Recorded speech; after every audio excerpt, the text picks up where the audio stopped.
Good afternoon, everybody. Um, we're having a lot of fun here this morning. It's Friday on a Saturday coming up with tons of college football and also an amazing amount of NFL week one. So, plenty to talk about. Matthew is getting settled there. Yep. And Matt, welcome back. We got a ton of college and pro games coming up today. I'm sorry, Mm. this weekend. So, you sent we're going to publish later today your outstanding piece on week two, the SEC guide to what to watch, and you lead off with what could be very interesting. It's an ABC game. It's 7:30 in prime time tomorrow night. It's Michigan and Oklahoma. So let's kick it off there, my friend. A lot of the talk is going to start with both of the quarterbacks for both these teams. Hmm. You got Mateer coming over from Washington State. Hmm. He looked really good last week, and you had Bryce Underwood, the 5-star freshman that everybody is clamoring. They talk about him. They use the words generational talent, and I Hmm. don't feel like that's much of an overreaction to call him that. There's that wheel route to the tight end last week Hmm. against Mexico State. Um, or maybe just New Mexico, that was going viral. Because I mean, the touch he puts on that football is not something you see from a freshman very Right. often. He's 6'5". He's got all the physical tools that you could want out of a quarterback. Can run, not exactly his primary. He's not known to take off necessarily, but he can do Hmm. it. But it's going to start on both those offensive lines of scrimmage Hmm. and running backs. Justice Haynes had a fantastic week. I think he ran for 198 and I think it was 3 scores against New Mexico. Hmm. Jaden Ott didn't really play last week for Oklahoma. They say he's fine. They say there's nothing going on. And if he is full go and healthy, then he is a difference maker for the Sooners. Hmm. On this game, I would picking wise, I'm going Oklahoma. I just don't see it with Michigan yet, at least on the defensive side of the football and what they've Right. got on the outside. Their pass catchers definitely leave something to be desired in terms of weapons from the outside. But there's always a scenario, back in, what was it, 2010, Cam Newton led an Auburn team Right. where it didn't matter who was on the outside or what he had around Hmm. him. He was just that good. Hmm. So I'm not counting Michigan completely out of this football game. I don't see why Michigan's ranked ahead of Oklahoma coming into this game. I understand Hmm. why Oklahoma's favored. Oklahoma's going to be my pick, but there is something in the cards that says Bryce Underwood takes over and Michigan wins this football game, which is very possible. Here's the thing um, that I like about that game, and that is that for whatever reason, Michigan has trouble when they're playing in front of hostile crowds. And I guess when you have a stadium that seats 106,000 people, you usually don't get intimidated. But there's a special trip when you make that trip to Norman. Oklahoma has just as much pride and just as much history as Michigan. And I think when you take a look at that, um, I think the other thing, I want your opinion on this one. Mm-hmm. Uh, um, the other thing that I think of, having spent more of my life in college football than I have in anything else I've ever done, um, I, it's kind of like, all right, we get a Big Ten team here, okay? They're coming to our house, and we are just not going to let up on them. And does that mean they're going to win by 40 points? No. It just means that they understand the import of not just beating Michigan, but beating Michigan at home. And I think man, that is one that can recruit you for 2 years. And I think it's the dynamic of the SEC versus the Big Ten has Hmm. really uh, gained a lot of like traction recently, Right. a lot of momentum. People care more about that than they did, maybe 3-4 years ago, Right. especially as the playoffs expanded. Um, and it feels like a must-win game for Oklahoma. Not only for Oklahoma's sake, but kind of for the SEC's sake. Hmm. If the SEC loses the two biggest games on the schedule in back-to-back week to Big Ten teams, Paul Feinbaum might just combust on air. That'd be okay with me. Yeah. Yes. So Mm. you've got that dynamic. But and another thing that I touched on in the article, but Mhm. freshman quarterbacks don't fare well against Brent Venables led defenses. They just don't. Only one has eclipsed the 65.5 mark on the PFF Mhm. rating scale. And Brent Venables has a tendency to bring blitzes. He's a heavy blitz guy. He's not going to bring it 50% of the time, but Right. he'll hang around that 35 to 40% mark in terms of Mhm. blitzing. So he's gonna speed Bryce Underwood up. He Mhm. looked pretty composed and he was very quick in his decision making against New Mexico last week. So it's going to be interesting to see how those two, like how they interact, because Mhm. he was decisive, but they're going to make him be decisive against a faster defense that they're going to trot out on the field. You know, I'm glad you brought up because I was going to talk about Brent Venables and to the outside world, uh, they don't know much about this guy. But if you take a look at the number of pros he has put, in the NFL, um, if it is time from Georgia to his time now to Oklahoma Clemson. and Clemson. I'm sorry, Clemson. Freudian slip. Apologies, Bulldog fans. Anyway, uh, it really does give you, if you're an Oklahoma fan, it gives you some pause as to, okay, cool. We got Michigan here at the big house, our big house, and we're gonna make it tough on them. So yeah, I think Brent Venables has done a really good job at beefing up Oklahoma's defense, and I think that's going to be a fun game to watch tomorrow. Brent Venables kind of needs this game too, just Yeah, the way absolutely. things have gone. It's more of a statement game for him and where Mhm. this Oklahoma program's headed under a Right. guide. It's a good opportunity to see what goes on. You got Vandy and Virginia Tech. That's a curious one. That's on the ACC network. 7:30. Toe meets leather, It and Vandy. Vandy's Vandy's got a little bit of a swagger to them, and I'm thinking, man, this is Vanderbilt, dude. But you know what? I'm starting to buy into they're not a bad football team. No, they're not a bad football team. I did see on X. I think it was Vanderbilt's Barstool account. They Yeah. have ranked games by must win, like should win, all Hmm. this, and under should win. I saw the Crimson A, which kind of tells you the way Vanderbilt fans are feeling. Hmm. They're carrying the same kind of confidence and swagger that Diego Pavia has carried Hmm. into the offseason and into this season, and they look good offensively last weekend. But this is a different animal. Lane Stadium at night cannot be overstated enough. Hmm. It is one of the best environments in college football. Yeah. Enter Sandman's one of the best traditions in college football, and Hmm. that entrance is special. Can Vanderbilt handle it? Possibly.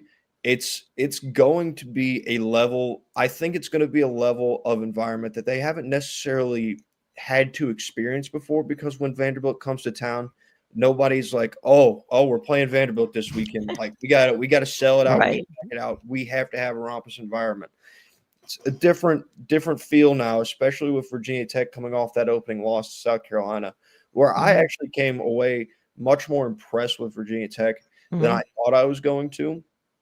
I think they did a really good job defensively at times against Lenore Sellers. Obviously, he got him, and Lenore Sellers was going to get you. Yeah. That was gonna be, Eventually. yeah, that was the way it was going to go. I was a bit disappointed in Kyron Drones because between the 20s, their offense was moving, but the Hmm. second they got inside of the red zone, man, his decision making just kind of went downhill, and they Hmm. stalled out. They didn't score a touchdown against South Carolina, which I thought was telling. But the home environment should be much better. They're going to have to play well defensively again if they want to win this football game. And I Hmm. believe Virginia Tech is actually favored by around 2.5. Yeah. It's under a field goal. Mm-hmm. So yeah, So it's if Vanderbilt is going to walk the walk and talk the talk, they're going to have to back it up on Saturday night at Lane Stadium, because this is what they need. They need a fast start. A fast start can Mhm. iron some things out on what's going to be a tougher back end of the schedule. Right. Yeah, and it gets them notice. Hmm. You really want that. And for years it was like, oh well, it's Vanderbilt. And as someone who almost went there, not that I consider them one of my teams, but the Commodores have long wanted. I know many people think it's a basketball school, and for years it was. Yeah, but I Baseball. think they really, yeah, that too. But I really think they've got the opportunity here to, make that step. And I think that, man, when you get that opportunity, you better take advantage of that opportunity. I mean, So we'll see. they were But I hope begging they for it. win, to be honest. Yeah, they were begging for it in 2018, I believe it Yeah. was, or Hmm. 2017, when they went 3-0, and whoever that was got on the mic and said, "Alabama, you're next." Hmm.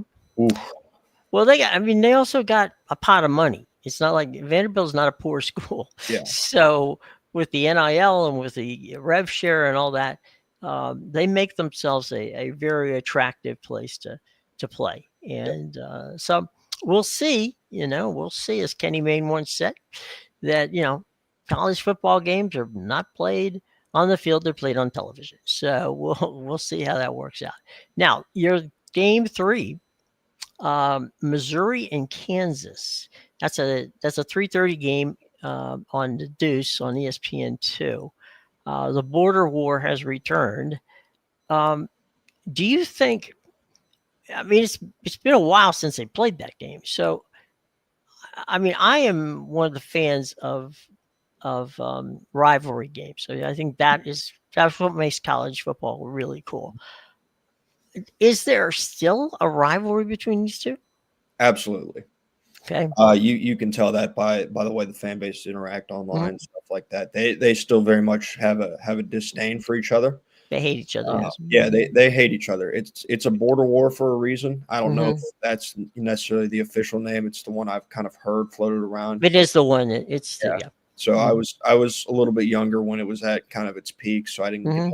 get a full immersion. Kind of a similar scenario with the backyard brawl. Bringing Mhm.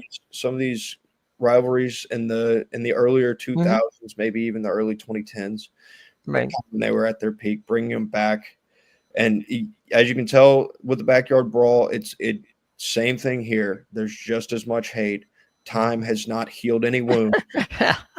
So People have long memories when yeah, it comes to that. they Yeah. both want to go in there and beat the crap out of the other one. Right. And there's nothing wrong with that. That's Absolutely not. we absolutely want that kind of fun because it should be fun.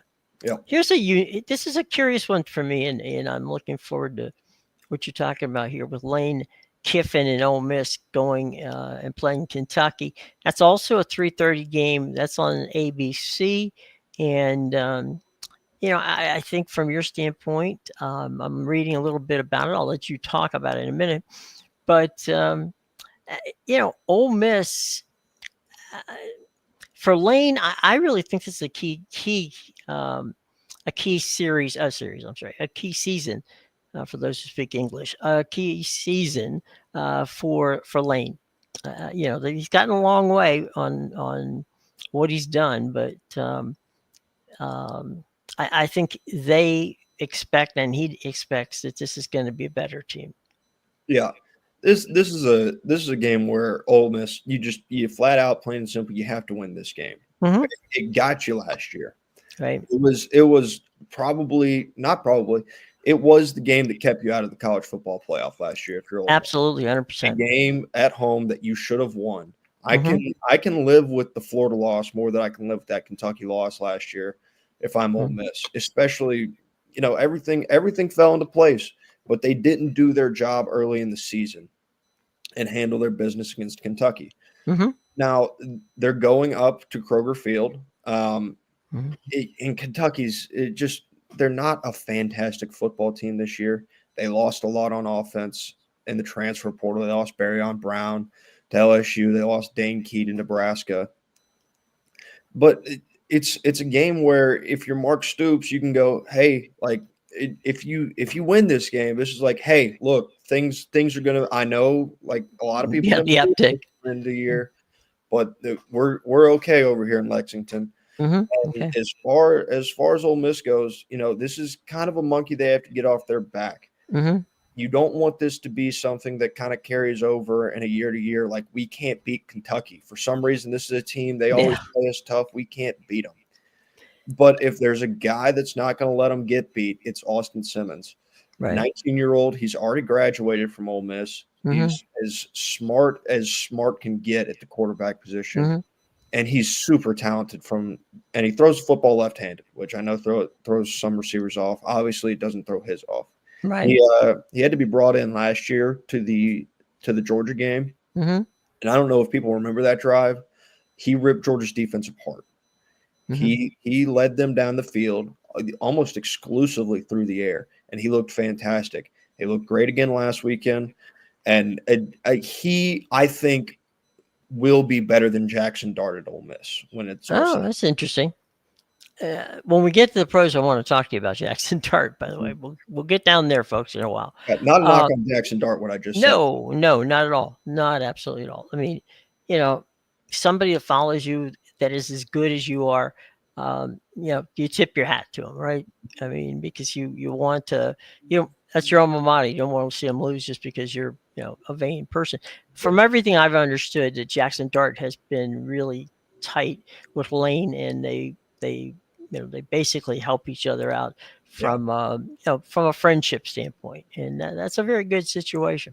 All it is. right, let's move on from that game. I'm popping over here to see what else you got on.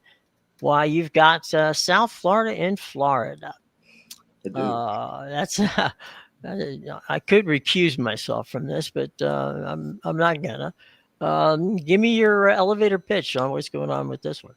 The elevator pitch is this. It's Florida is the superior team that's going to show up on Saturday. Florida's at Yes. home. Everything says Florida, Florida, Florida. 17.5 point spread last I checked. Yeah. Everything screams easy walk away win for the Mhm. Gators, right? And that's what it should be if you're focused on this week. You got to Right. focus on the now and the opponent that's going to be across the football field, Mhm. because it's real easy to look up at that schedule and see, oh, we got to go to Baton Rouge next week. Mhm. We'll just kind of brush this South Florida team under the rug. You can't do that with this South Florida team. They are too talented. I Mhm. think they're a little too well coached with Alex Golish. That Mhm. if you're looking ahead and you see LSU and you take your eye off of South Florida this weekend, you can get got very easily. It's another Saturday where you're not playing yourself, so you can lose this football game. Um, as a USF alum and Florida, a Florida Gator fan, until we got football. Um, one of the things that Billy Napier has gotten, and it's gotten him um, on the edge of whether they buy him out or not in the last few years, is he ends up losing a game at the Swamp they shouldn't lose. Yeah. Now, it's going to happen again this year. I would just hope that this weekend it might be against USF, and I really like what Todd Orlando has done on the defensive side, because they couldn't stop wind last year, but this year, one game does not a season make, but they really played and did a really good job against a talented Boise State game, but DJ Langway is a freak, and they've got offensive weapons. South Florida has offensive weapons. I think this actually might be, for those of you who could care less about either team, it might very well be a very entertaining game to watch. Mm-hmm. And that's what Florida offensively, it all kind of relies on their injuries and just kind of giving things enough time to gel. Right. Because on the outside they've got all the weapons. I know last year I was infatuated with Eugene Wilson. Uh-huh. Their sophomore wide receiver now, and they went out and they got 5-star Dallas Wilson as well on that outside. The offensive line returns a lot of key pieces. You got Austin Barber at left tackle, Jake Slaughter at the center. They're a physical football team, especially with Jaden Ball back there at running back. Right. They're really good offensively. You got to be good defensively too, though, Mhm. and you got to be able to get the reps in, especially quarterback to receiver, because that was a big thing coming out of Florida. It was like, hey, like Lagway's not getting his reps with these receivers just based off injuries and the way things had gone. So as much as I said now is important, you also have to stay healthy, and keeping two upright is Right. going to be the key to Florida's season, and you can't afford to lose them now. No, absolutely. Interesting. All right, let's move on to Arizona State, Mississippi State. Now, that's a 7 p.m. kick Eastern time. Guys, no matter where you are in the country, I'm going to give you Eastern times. Okay, so mark that down. When I say 7:30, it doesn't mean 7:30 if you're in the coast. It's on the Deuce, and we both, I don't want to put words in your mouth. Excuse me. We both are fans of Arizona State Yes. and what they've done. Mhm. And going to Starkville. Now, I've been to Starkville way too many times, and it's not a fun place to play. That being said, it's also not a 120,000 seat stadium.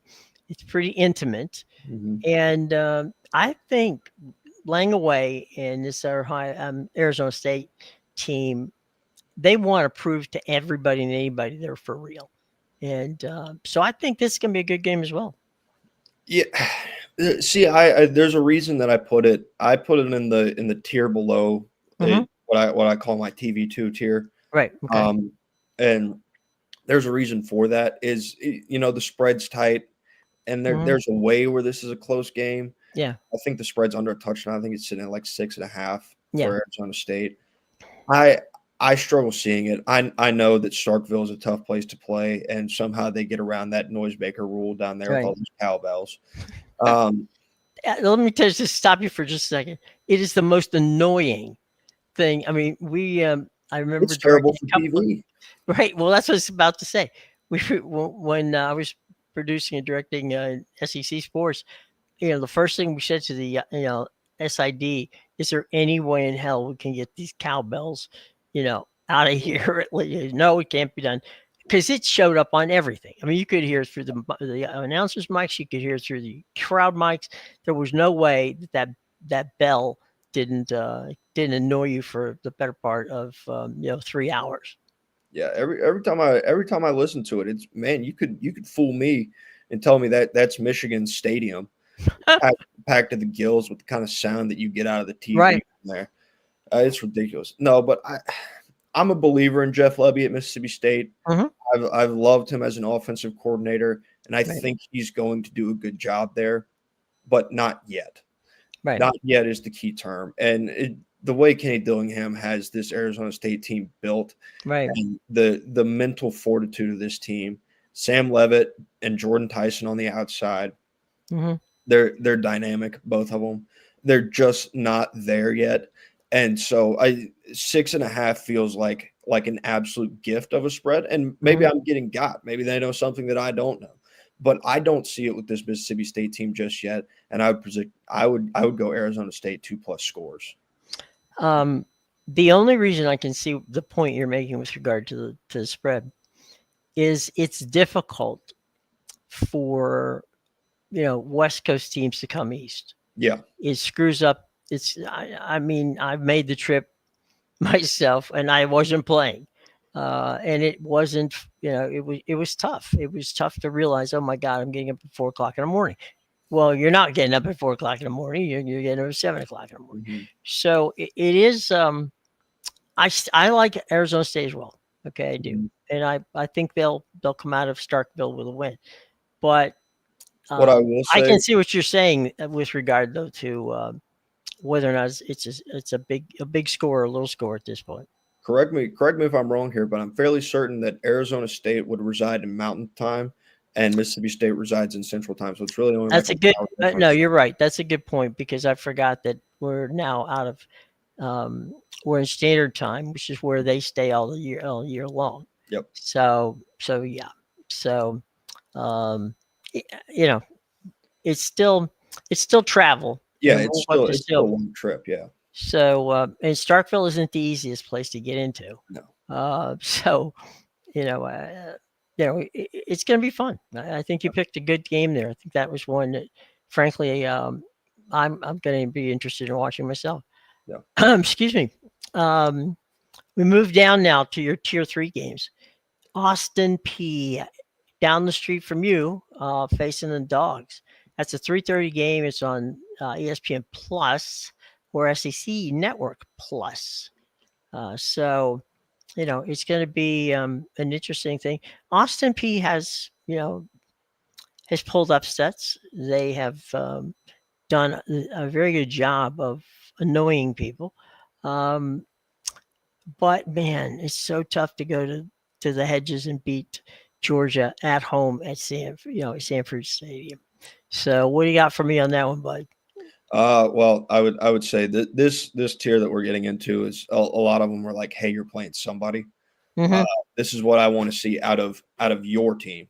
You know, Right. this one for Georgia, it's get better and stay healthy. Those are two keys. And this one is as long as you feel like you get a little bit better and you don't suffer any major injuries, then you're on to Tennessee next week. You can't be guilty of looking ahead, but those are your two goals going into Mm-hmm. this week. I know there's going to be a lot of people that may be upset, if Georgia doesn't cover this spread again. No. Might be yelling and hollering at Mike Bobo, but it's okay to not cover the spread against teams like this because you want to work on things that you want. Sure. And that's been a Kirby Smart staple against teams like this. Yeah. And he doesn't lose to teams like this. Mm-hmm. So, there's every reason to believe that this weekend is not going to be the start. San Jose State and Texas. That's a noon kick on ABC. And okay, you go from the big house to playing Ohio State, Mm-hmm. and then you come home to play San Jose State. Is this? I'm not going to say it's a trap game because there's just no way in hell I think that San Jose State's going to beat Texas. But man, what an absolute and total change of scenery. I mean, you're now playing at home in Austin against a team that half the people in the country don't even know where it is. So it's amazing. I don't think that one gets overconfident, but this might be a game where Arch Manning says, you know what? Last week, that was a problem. This week, I don't think we're going to have that problem. They Yeah. could run up. I mean, this could be a 3-score, 4-score game. Yeah, it should be ugly. Also, real quick note, they played in the shoe. I think Ohio State people might get a little upset with you. Called it the big house. Yeah, that's a good point. Yeah, it's there's a lot of places where you can switch it up. I would say that's probably not one of them. Unfortunately, having been there numerous times on both sides, I can tell you I wouldn't have gotten out of this room before somebody would have whacked me. Yeah. So thanks for bringing it up. You're welcome. No, but for Texas, I would say it'd be understandable if they get off to maybe a little bit of a sluggish start coming off of last weekend. It was the physicality that game had, and it was a tough game. You got to travel for it. Physical game. So starting off slow may be understandable, but the same way it was last weekend and the same way it's probably going to be for the remainder of the season, all eyes are going to be on 16. What is Arch Manning going to do this weekend? You want to see more. You want to see him more comfortable. That's where you start. Right. And once you see comfort and kind of flow within the offense, that's when you can start nitpicking. And I'll give credit to the guys over at the Film Guy Network, I believe the name of it. And they talked about the lack of touch that he showed and the lack of touch that he's shown throughout.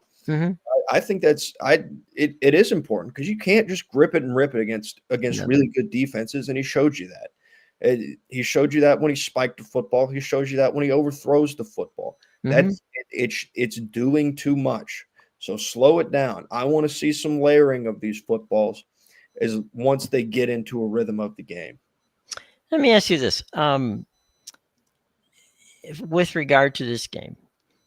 And Coach Sark is very good at readjusting. I mean, he does a good job of that. The way I look at it is this. You're playing a team where you can run the ball on him. Okay? So you run the ball, you do some play action. You basically kind of use this game to give Arch a reset, okay, and say, all right, what happened last week happened. You know what happened. We know what happened. We're working on it. Let's ease him into this. Let's don't throw 40 times in this game. He doesn't need to. Texas has enough in the backfield room there to definitely run the ball enough to make life easier for Arch this week than it was last week when they played Ohio State. Yeah, I would say you almost want to.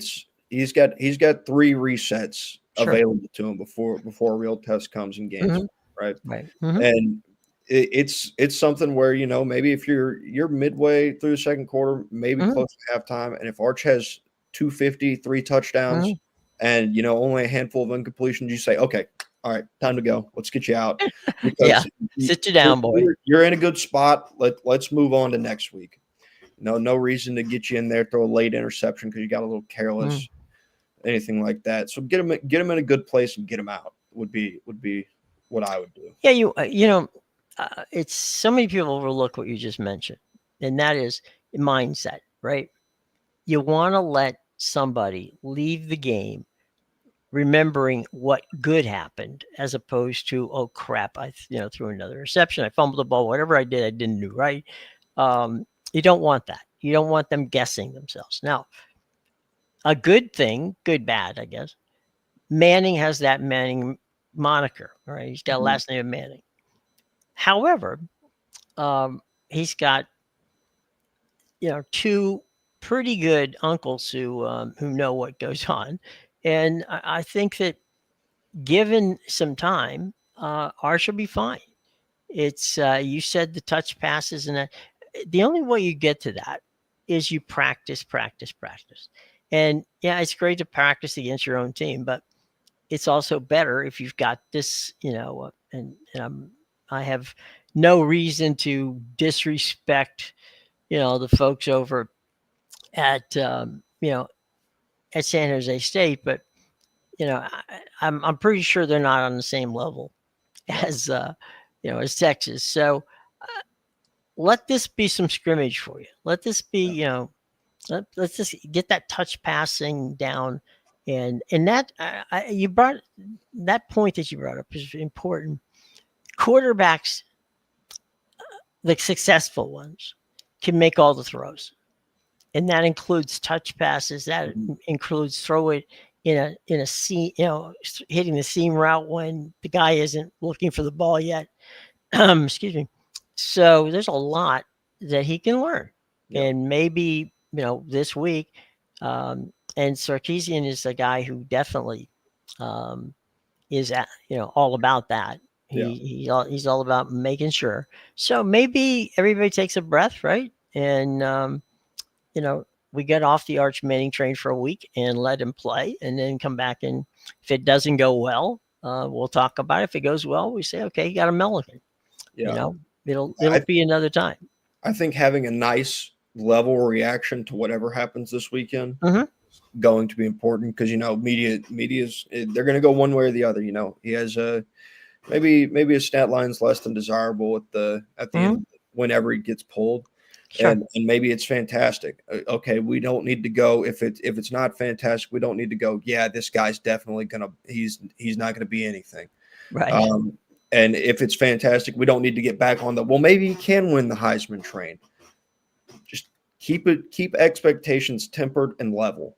Right. Have a level reaction to this weekend. Yeah. We will see what we will see, but I think in the end, Arch will be fine. Yeah. Now you have a game here. It's a 12:45 game on the SEC network. Utah State, Texas A&M. You're talking about A&M goes to Notre Dame next weekend.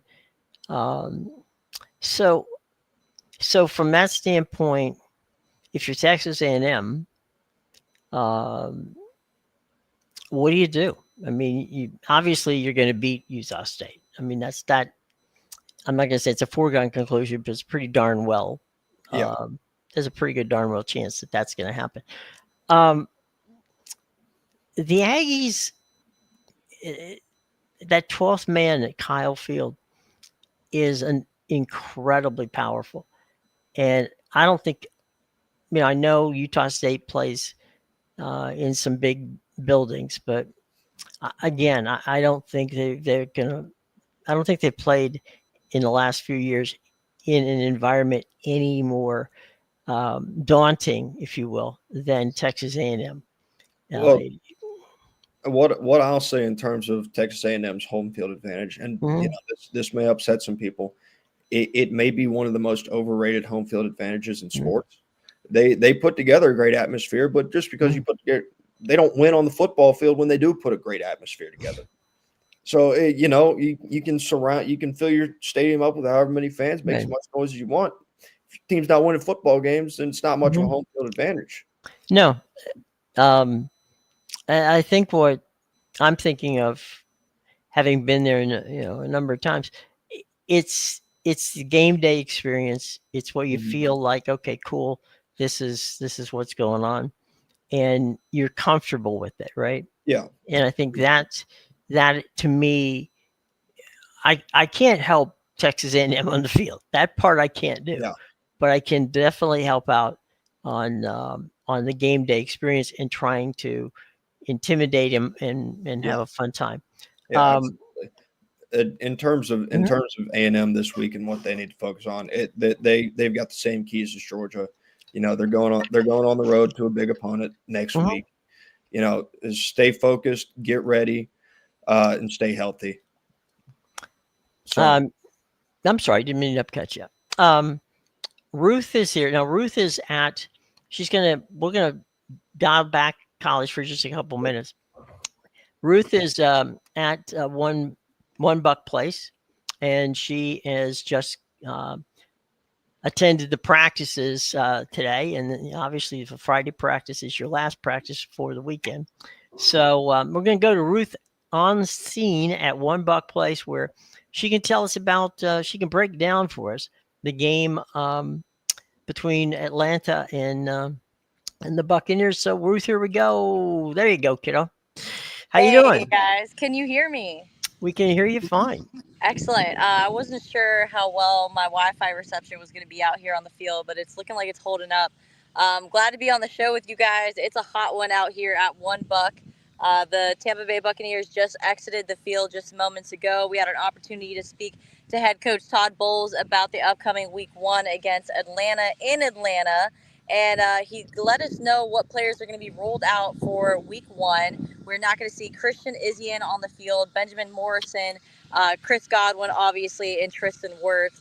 Now, there has been talks about Tristan Wirfs probably returning to the field after Week 4, so we're just hanging our hats high on his return. But yeah, things are looking great for the Bucks. They had a pretty good practice throughout the week.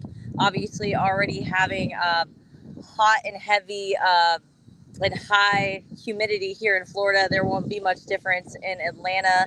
They are going to be playing in a dome, so Coach Bowles was asked about rookies being playing in a dome and how that's going to differ from before. But a lot of these players that were drafted here to the Bucks have already been playing in high volume situations with big college audiences, so that won't be much of a difference. But yeah, excited to kick off Week 1 in Atlanta against the Falcons.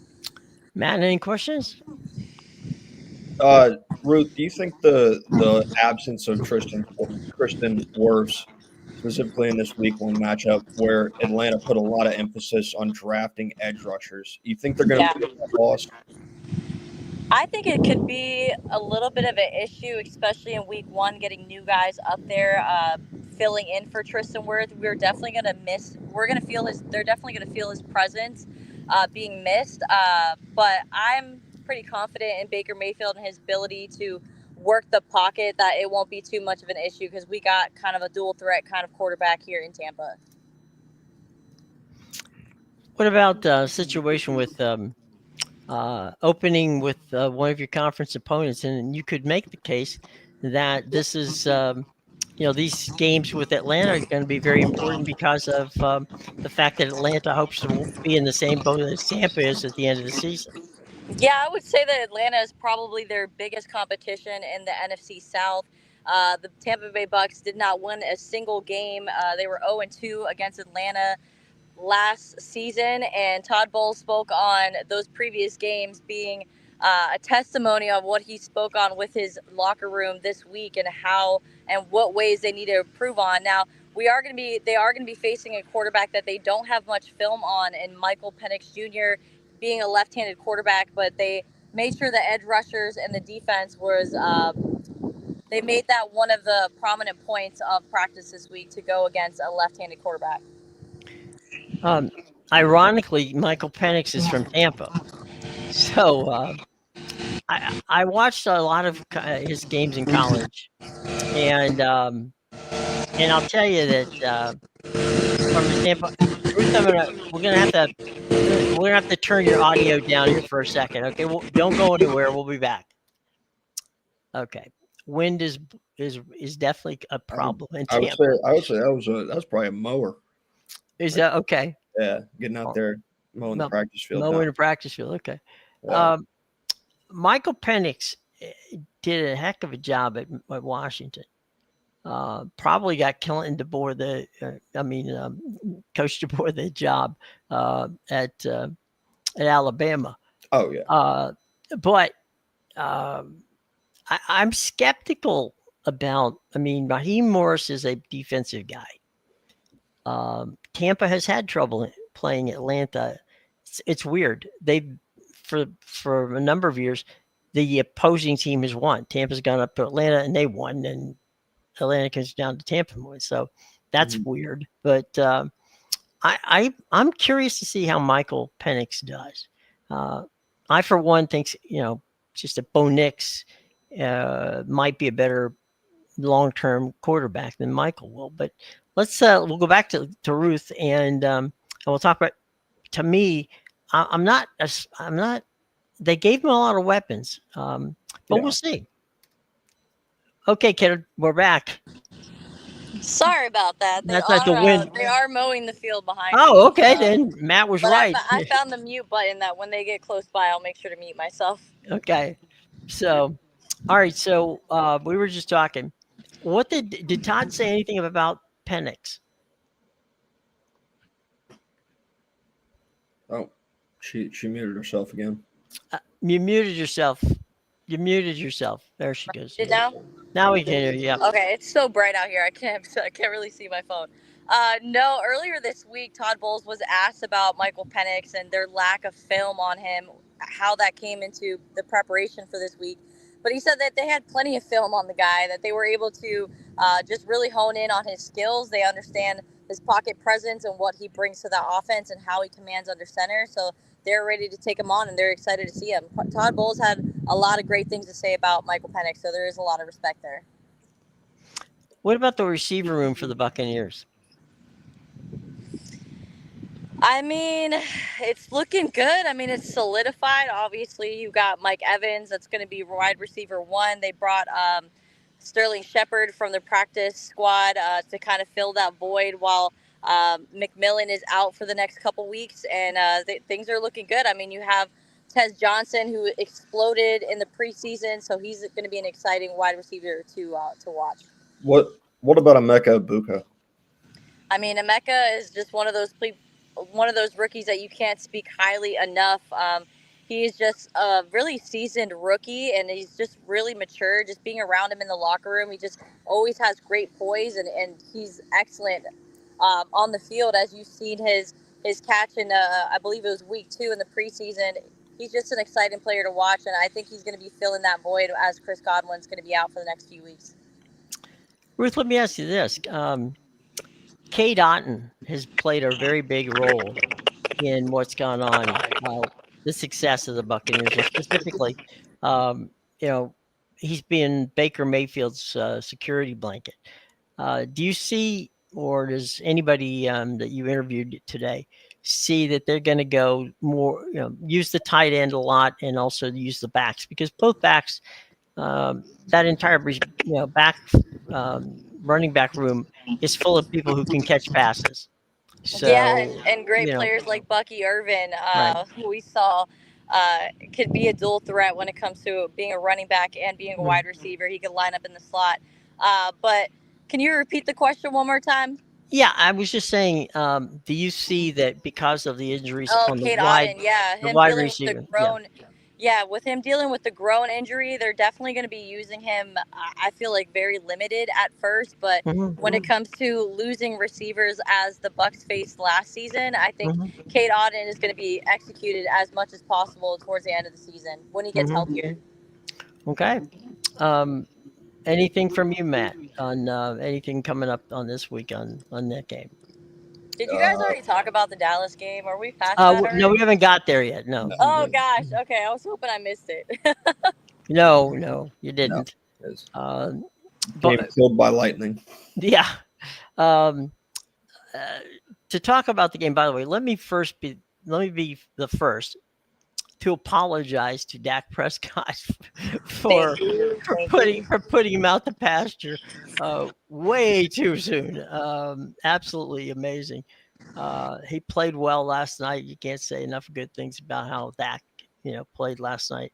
That was a fun game to watch until they had that stoppage in play with the Lightning. Yeah. But no, I mean the Cowboys looked good last night, and so did so did the Eagles. I would say that the only player that didn't look great last night was CeeDee Lamb. Those drop passes in the second half of that game Yeah. really, really, really hurt the Dallas Cowboys. I really feel like if CeeDee would have caught one of those two drop passes in the second half of that game, it would have been a different story. Let me ask you guys about this one. What the hell was Carter thinking when he spits at Dak Oh Prescott my god. before they have a single play? Yeah, that's tough. You felt. I mean, you could see it because I Yeah. had said yesterday. I said going out, I didn't think Dallas could run the football. Jalen Carter spits on him, gets ejected. All of a Right. sudden, Dallas can run the football. Hmm. So I think he means everything and then some to that defense, especially Right. that defensive front, their ability to stop the run and get to the quarterback Right. effectively. And you felt it. It's a mind-boggling mistake. It doesn't Yeah. make any sense. And a play hasn't happened. Why are you over there talking to the other team? What are we doing? Why? Well, and the NFL said that they're definitely going to crack down on you know uh, why am I can't taunting? There we go. Yeah, taunting, yeah. I knew it started with a T. Couldn't remember the rest. Senior moments here. Yeah, I mean that was an idiotic play. I mean you haven't snapped it down yet, and Yeah. already you've given them an advantage. So I don't know. And then of course, kudos to the NBC crew who had a spit cam. It looked like every time they they got a guy spitting from 5 different angles.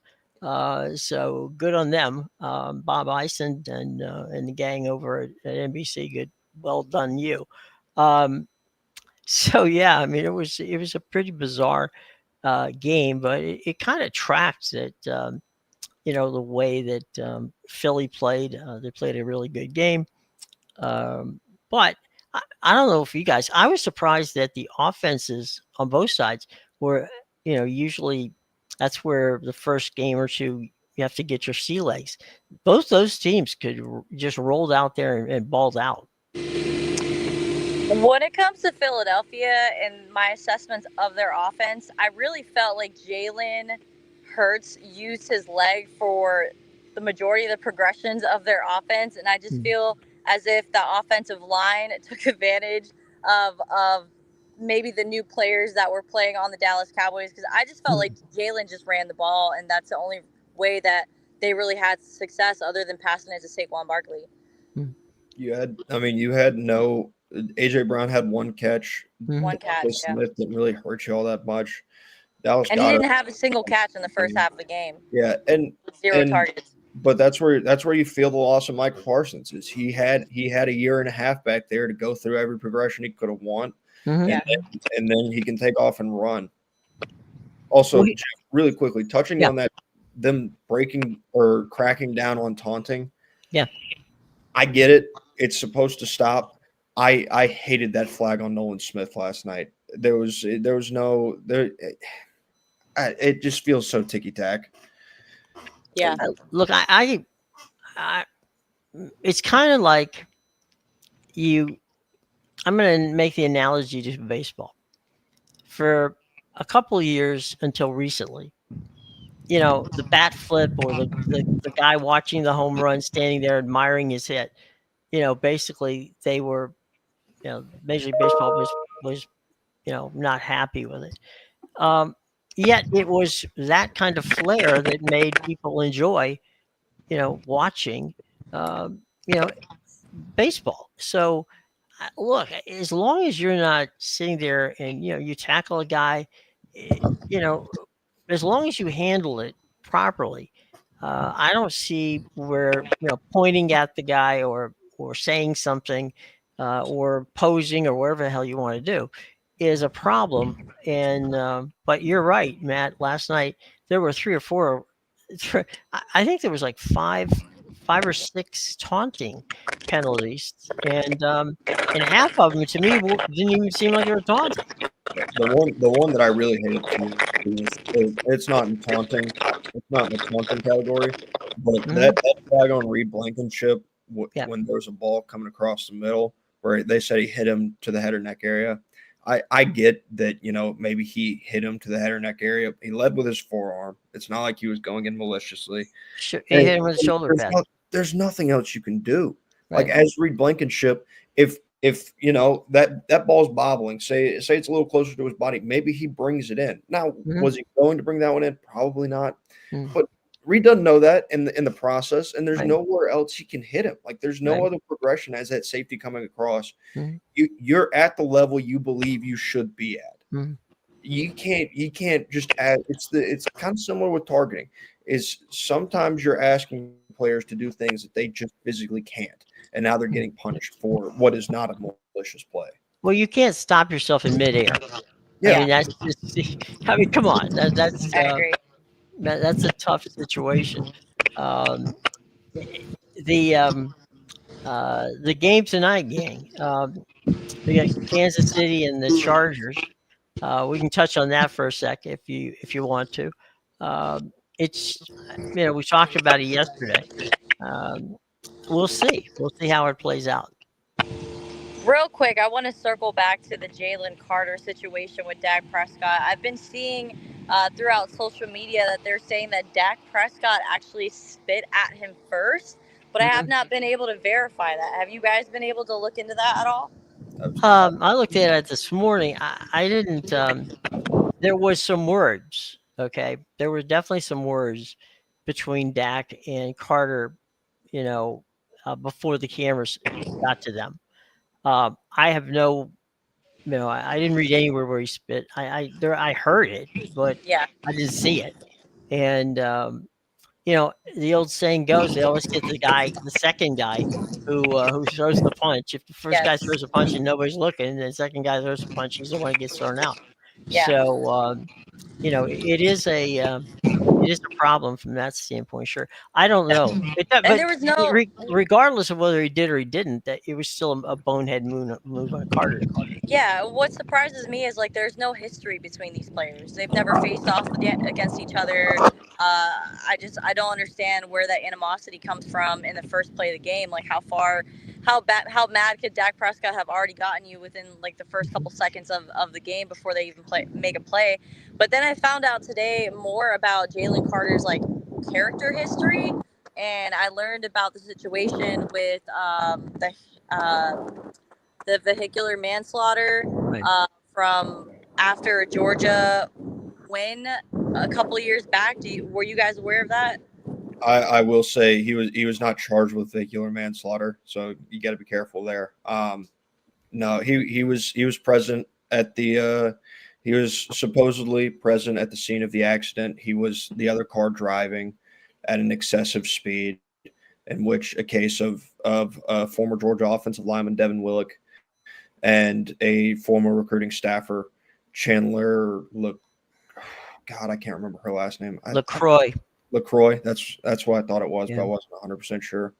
Where they both tragically passed away. Yeah.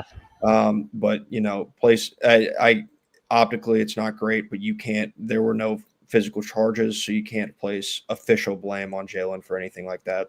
He was present at the accident though, and he was charged for speeding. Some of the people that we know in Philadelphia have nothing but good things to say about Carter. That he's not a bad dude. He's not a problem in the locker room. He's no problem anywhere. There's I think when you get into a situation like last night's opening game, haven't played a game, you haven't played it down yet. There's just so much, testosterone driven. What can I do to get a psychological advantage? And maybe Carter getting in Dak's space was like, okay, I'm gonna mark the territory here. That you're not gonna run all over us. I would almost go the other way.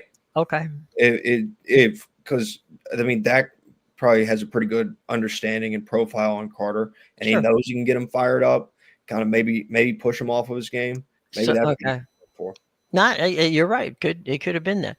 That it's gamesmanship, and if you can cause somebody, I don't think anybody thought when it happened at first, when they didn't see the spit situation, that that he would get kicked out of the game. I mean, before it ever started, but they had to do what they had to do. But that was pretty wild. Ruth, for some reason, we're getting a lot of wind off your mic there. Could you Okay. adjust that if possible? Thank you. So yeah, it was weird by any stretch of imagination, but importantly, and I think this is the key, you got to keep your head about you because he didn't help the Eagles last night by doing that in any way, shape, or form. And there were some bonehead plays on Dallas's part. The same thing. Let's hope that that cooler heads prevail, and let's hope that the NFL and the officials are not so focused on the taunting aspect of the game as they were last night. It seemed to me that they called a lot of whistles that didn't need to be called. When the NFL decides that they're going to crack down on something, the way it generally goes is for the first couple of weeks, you're going to have an excessive amount of these flags. Right. You saw it with roughing the passer a couple years back. You're going to have an excessive amount of these flags the first few weeks, and then it'll slowly die back down. Mm-hmm. There'll still be a bit of an emphasis, but you won't see nearly as many what I would deem egregious calls. Yeah.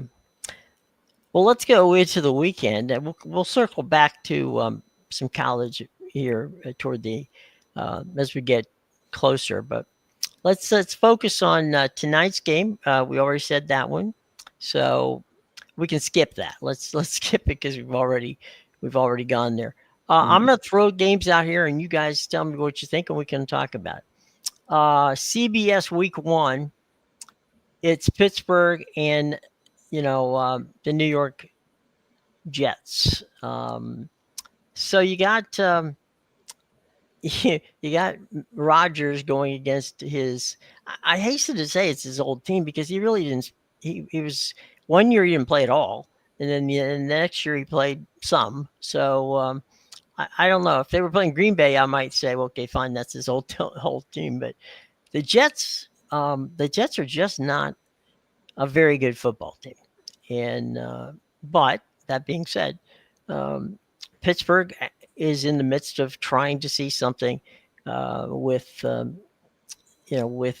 Rodgers, and he didn't play any preseason games. They say he did really well in practice. Well, that's practice.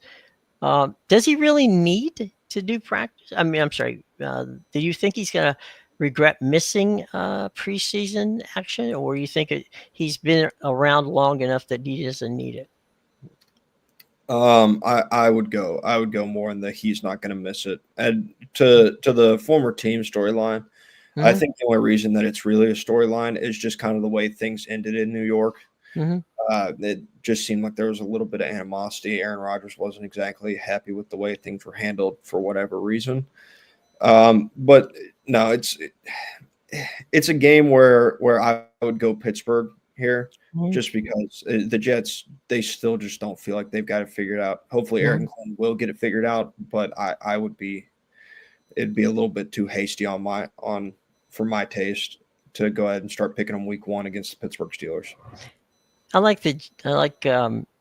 like Rodgers to see how he fits Tomlin's type of quarterback. So we'll see how that goes. Ruth, you have any thoughts on Rodgers and the Steelers? Yeah, I'm excited to see a rebirth almost when it comes to Aaron Rodgers, with him kind of having a subpar season with his last year with the New York Jets. So I'm excited to see it. I think Pittsburgh are probably going to be up by 2 touchdowns. There you go. All right. Miami at Indianapolis.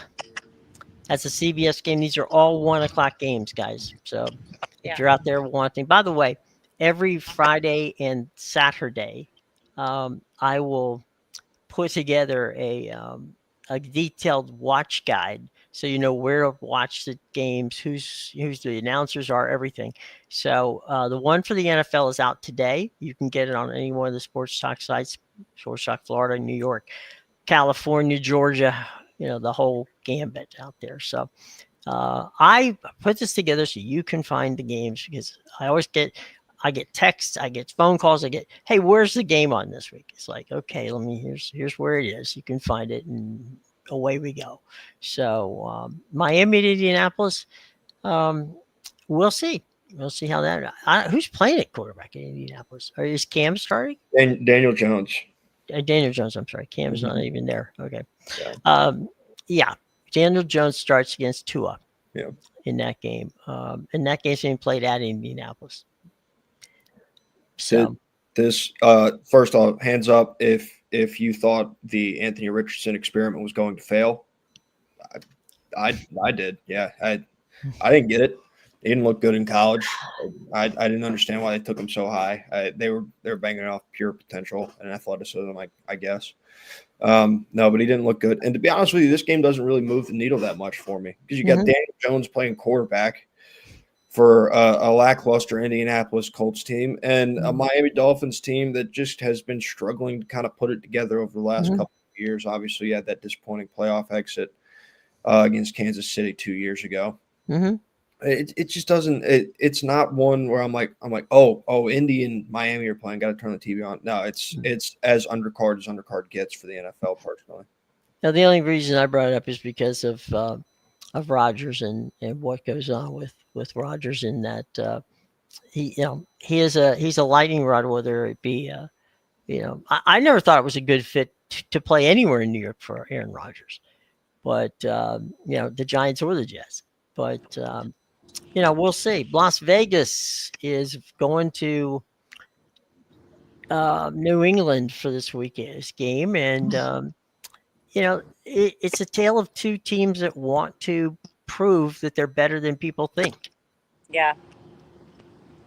I think the biggest storyline out of that game would probably be Pete Carroll being the new head coach for the Las Vegas Raiders. I can't really speak much else to the Raiders. I feel like they've been in a rebuilding mode for the last 5 or 6 years. Yeah. I think both teams got they're two of the most improved teams coming out of the offseason. In the moves they made. Now the Raiders have a quarterback. They have somebody who can get Brock Bowers in football. Do they have an offensive line that can protect them and run block for Ashton Genty? I don't know. I would probably lean towards no. But in terms of New England, I think they may be the most improved team of the offseason. Okay. They addressed issues on the offensive and defensive line. The head coach it's kind of that New England culture. Mike Vrabel feels a lot more like Belichick, new age. Right. Than anybody else. And you've got a quarterback in Drake May who sophomore slump is a real thing, but he showed signs of being a star last season. And that's what I think he will be. I was a big fan of him in North Carolina. I liked what he had when he was coming out, and I feel like New England has the guy for the future. I also like TreVeyon Henderson in the backfield. I feel like they're going to be much better improved. You're talking potential playoff team in New England this year.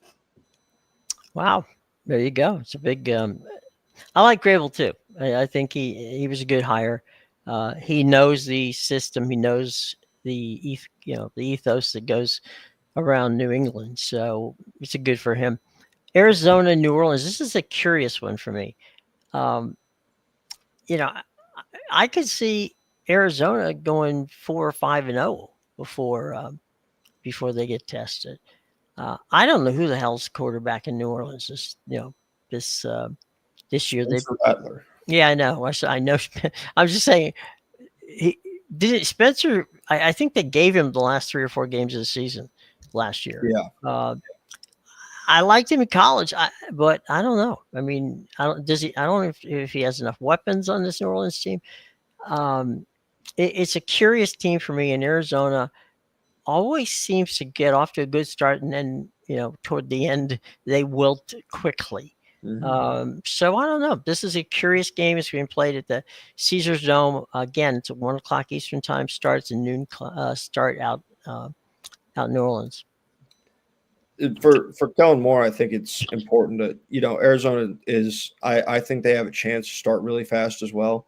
But I would also say, in terms of Kellen Moore, it being his first game as the head coach, it's not an insurmountable task for him to face. Arizona's not some complete football team. They're not a playoff team from last year. They're not some giant. It's a game where, if you turn it on, New Orleans wins, good for them. It's not the most surprising result in the world. Right. All right, let's move over to more 1 o'clock games. As soon as I can get my cursor to work. There you go. This one is down the road from me, and that is the Giants and Washington. Let me do this before we get to that and get your observations on this, guys. There's a lot of sophomore quarterbacks in this group. Who takes the step back and who continues to rise in your estimations? I think the easy answer would be Jaden Daniels continues to rise. Okay, that feels like I would also say the same for Drake May. Those are the two that I would put on the continuance into superstar potential. Ruth, any thoughts? I think Jaden Daniels is going to continue to rise in his ability. I mean, I don't really feel like it's going to be a sophomore slump for him. I'm excited to see how he commands the offense for the Washington Commanders moving forward. Okay, Ruth, I know you got to get going. We greatly appreciate you. And coming it's so to us. dang hot out here. I am melting. Well, we won't get you out of there before you melt. You could, with that background, that could be your background from now on. I mean, it's a very all of the clouds, the blue sky, and all that going for you. Can you guys see the Raymond James behind me? That's why I stood in this corner. We can see the Go Bucks sign. Yeah. There you go. All right, we can see. All right. Well, look, have a lovely weekend, Ruth, and we will see you again Monday. But thanks for coming in from out of One Buck Place. All right, Ruth is out live here at $1. See you there guys you later. go. Bye. Bye. Okay. So Ruth is gone, and we were talking about. We can flip back to college here in a minute. Let's finish up just run through the quick NFL games. Cincinnati, Cleveland, Carolina, Jacksonville. Those are the early games on Fox. The late game, obviously Thursday night, we saw yesterday. Tonight it's on YouTube TV for those of you who don't know where to find it. It's on YouTube. It's Kansas City, of course, and the Chargers. Baltimore, Buffalo is definitely going to be very interesting and entertaining Sunday night game. And then we got Minnesota and at Chicago in what is going to be an interesting game from a standpoint. Is JJ going to start for Minnesota? I know that he got banged around a little bit in practice. I didn't know whether he was or wasn't starting. I'm pretty sure he's good to go for Monday night. I haven't seen really anything to the contrary. Obviously, he was coming off that Achilles injury from last year, so I think that may have been what kind of limited him coming into camp and stuff like that. Was just kind of take it easy, slowly easing back into the flow of things. I'm also interested in Caleb Williams and how he, moves into his year. I thought that he played about as well as he could given the weapons he had, with the Bears. But man, it's he had a tough time of it. But he afforded himself well. I can't remember in 50 years of covering National Football League when Chicago actually had a really decent quarterback. They've had quarterback, but not in the caliber of this guy. They've never had a 3,000-yard passer in Chicago. Doesn't surprise me. No, never had it. So hard to do when you're laying on your back. Yeah, well, and I think the thing, I talked about a potential sophomore slump for Drake May, and whether or not that may or may not come to fruition. For Caleb Williams, sophomore slump isn't really an option because there's not much room to go down from where he was last year. He didn't exactly play great. No, and you could see the signs of a immature quarterback who maybe didn't get through his progressions the right way. Hopefully Ben Johnson got in there and they got some work done, and he's a more polished product at the quarterback position, because Ben Johnson offenses, they're always high powered. They've always been high powered. The slot receiver in a Ben Johnson offense has always finished top 5 in fantasy. It's a stat that I've been kind of leaning on when I talk about this game. But at the same time, it's not exactly an easy test for the introduction of the Ben Johnson offense against, into the actual season, because Brian Flores blitzes, and he blitzes more than anybody else in the NFL does. And he's going to blitz you from everywhere. It's not just going to be, stunts and backers. No, there's edge. He'll bring 7. Sometimes he'll bring 8. He is going to make you feel uncomfortable as a quarterback. And if you're in a new system and you don't really feel comfortable in the system itself, the last thing you want is to have to face that defense. We'll pop back to college here for a quick minute. I'm looking at the different games here as I scroll down to see what to me would be entertaining. So far, I haven't gotten too far. I didn't even know that there was an Texas A&M until a few minutes ago. It's like, did they make that up or what? Wait, in East Texas A&M? Yeah. Oh, wow. All right. That's how Florida State plays. Oh, I'm assuming it's around the Houston area or out there. I mean, it can't be. Where else could it be? Yeah. I never heard it, so that doesn't mean it doesn't exist. It's just that it sounds like one of those made-up names that they put on television comedy shows that I'm interested in. And sure, go ahead. That's Illinois going to Duke. Duke paid $4 million for back Darian Mensah this offseason. It's time for a return on investment. And then on the Illinois side of things, this is a team where people are saying, hey, sneaky team, backdoor. Maybe they backdoor their way into a Big Ten title game appearance. Maybe they backdoor their way into a playoff berth.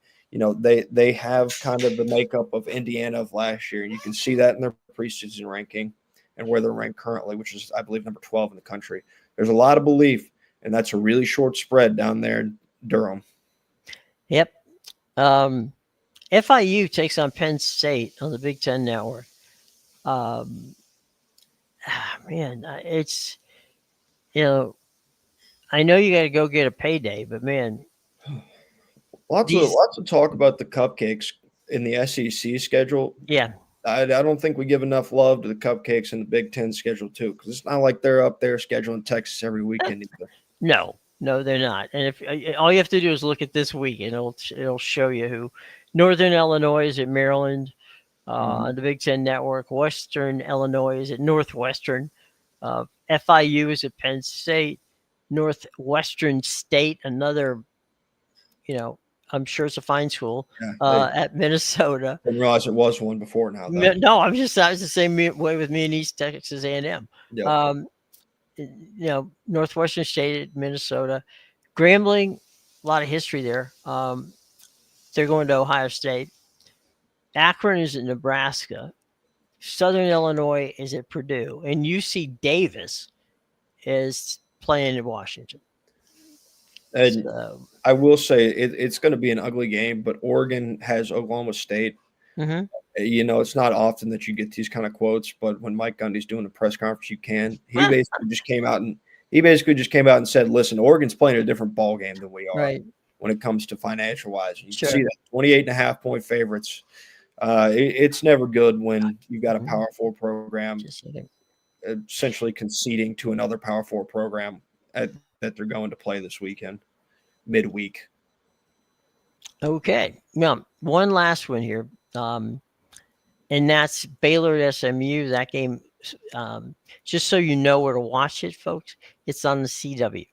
So on the CW, it's Baylor and SMU. And, it's going to be an interesting thing because if you recall, the Big 12 took a long, hard look at adding SMU and chose not to. So we'll see. We'll see who gets the end of that deal.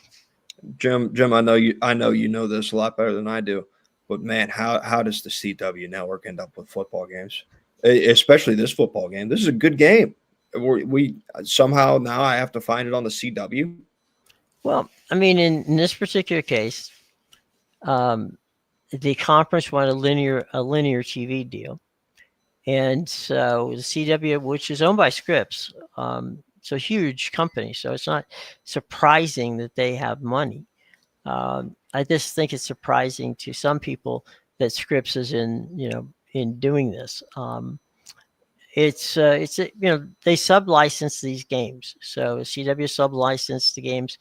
TNT is sub-licensed games to get more linear on, so that you can get there.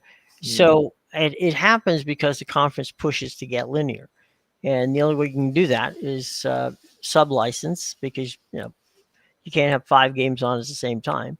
So CW gets a game every once in a while that is worthy of a national telecast, and so that's how Baylor and SMU got to this point. It's part of a deal that the CW did a sub-licensing agreement with the ACC. So that sub-license, which by the way used to be Jefferson Pilot, deal. So if you can remember the Jefferson Pilot situation with the ACC, that's been grandfathered into a number of contracts. It may not make it through the next contract, but it's making it through this contract. And so the CW got licensed it. So that's how it happened. Of schools, I can swallow a game being on TNT, but man, CW just feels like what are we doing here? Well, right now they're taking money from whomever they can get. So you can get it. It is what it is. But it's on the CW, and the CW has great legacy stations all around the country. So you can see it there. You can also stream it if you've got Roku, or if you got Amazon Fire TV. So it is possible to do that. All right, some final thoughts as we get out here. We've pushed the hour mark, so we're definitely into rare air here. So let's figure it out. Some of what's your observation? What are you looking forward to when football rolls around tonight and ends up? We'll see each other on Monday, but there's a lot going on between then and now. I put a focus on those Midwestern rivalries again. Iowa State, Kansas, and Missouri. Sure. Those games they're really good in tradition and what you're going to get on the football field. They're really good there too. We didn't touch a lot on Kansas and Missouri, right? But they're Missouri's quarterback situation it got ironed out due to an injury. Sam Horn got hurt last week. Roper Beulah is your starting quarterback. I wondered if there was a quarterback battle all that much at Missouri, or if it wasn't a little bit of gamesmanship from Eli Drinkwitz headed into Kansas. And we get to see what version of Jalen Daniels we're going to get for the remainder of the year in that game, because Jalen Daniels last year had very much turnover prone. When they did so well in 2022, his turnovers were way down, touchdowns way up. I think last year's touchdown to interception ratio, I think he had 14 touchdowns, 12 interceptions. That can't happen. So far, he's 7-1 this year. If you get the Jalen Daniels of 2022, you're on upset watching Missouri. Well, it'll be fun to watch. All right, everybody. Have a lovely, almost said holiday weekend. That was last weekend. Have a lovely weekend. Plenty of college football and pro football. week one, and we'll be back to talk about it on Monday. For Matt, by the way, Matt, let's get a shameless plug in here. Sometime today, you will be able to read Matt's analysis of the games worthy of watching in the Southeastern Conference. And I'll have I'll have previews, of all the big games coming up in college and the pros. So keep in touch. Take a look at at all the sports talk sites. By the way, one real quick thing, easy to do, and that's subscribe, hit the bell, and like us. We're nice people. Leave comments if you wish. We didn't get to a lot of questions today because we had a lot of stuff talking about. But that being said, leave a comment. Promise we'll answer it. Okay. So for Matt, I'm Jim. We'll see you on Monday. Take care, everybody. Have a great and safe weekend.